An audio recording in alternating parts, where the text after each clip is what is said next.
Jake Ball claimed the best figures of his career to help Nottinghamshire reach their first Lord's final since 1989 as they thrashed Somerset by 8 wickets with 112 balls to spare in a one-sided Yorkshire Bank semi-final at Trent Bridge. Rain meant that the game was reduced to 35 overs per side, but Somerset used only 25 and a half of them after being inserted by Chris Reed. Marcus Trescothick was the first of their batsmen to fall, edging the 4th ball of the match behind. Somerset still appeared to be making decent progress though, with Craig Keyswetter striking a couple of sixes in a stand of 37 with Peter Trigo, which was made in 5 overs. So the wicket of Keyswetter was a big moment in this match, and that was earned by Ajmal Shahzad, who also had the batsman taken behind by Reed for 22. Nick Compton promised an innings of note but fell for 14 when he was well held by a running David Hussey off Stephen Mullaney, who delivered a crucial spell. The first of Ball's 4 wickets was the one of James Hildreth, who was comprehensively bowled for 5, which left the visitors on 73 for 4 after 14 overs. They would still have been hopeful of setting a challenging total with Trigo still in.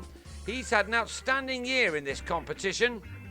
So when he was foxed by Mullaney's slower ball to offer the bowler a low return catch, having made 40, Nottinghamshire sensed that they were on top. In fact, Somerset never recovered from that. Lewis Gregory also offered the excellent Mullaney a catch off his own bowling to make it 102 for 6, and the rest fell away quickly. Piyush Chawla edged Ball behind with just a single run to his name. Ball then trapped Alfonso Thomas in front, also for 1 run, before he struck Jamie Overton on the toe next ball to win another LBW decision. Steve Kirby survived the hat-trick delivery but was also LBW in the next over to Shahzad, as Somerset made only 119 all out, Ball taking 4 for 25 and Mullaney 3 for 35. Kirby then gave the home side something to think about by trapping Alex Hales in front for 5, but realistically the target was never one to test Nottinghamshire. Michael Lum saw to that. He provided both power and timing to see his side quickly move well on top of their opponents, ones who have had the better of Nottinghamshire in the one-day game over the last few years. This evening was to prove very different, however, as the hosts cantered towards their target, Lum making 46 off 38 balls. He then nicked a quick delivery from Overton behind, the bowler having been let go by England to play in this important game. But all that did was bring in Samit Patel.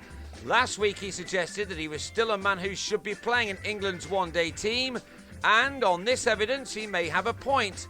He scored a vital 100 in the Championship last week, and he was soon taking on all comers here just to hammer home his side's dominance of this fixture. With a TV audience watching, he produced some classic shots to add to his miserly spell of bowling earlier in the game.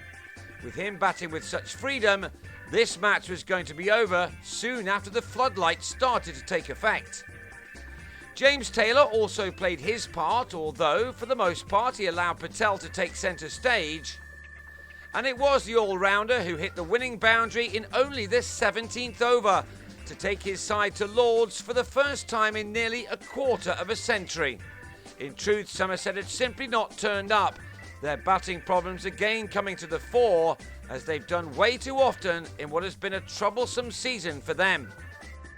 Patel ended on a 26-ball 43, while Taylor made 20 from 28, as Nottinghamshire won by 8 wickets with the best part of 19 overs to spare. They will now go into the final at Lord's on September the 21st as favourites. They'll meet Glamorgan, another who've not won any one-day silverware for quite some time.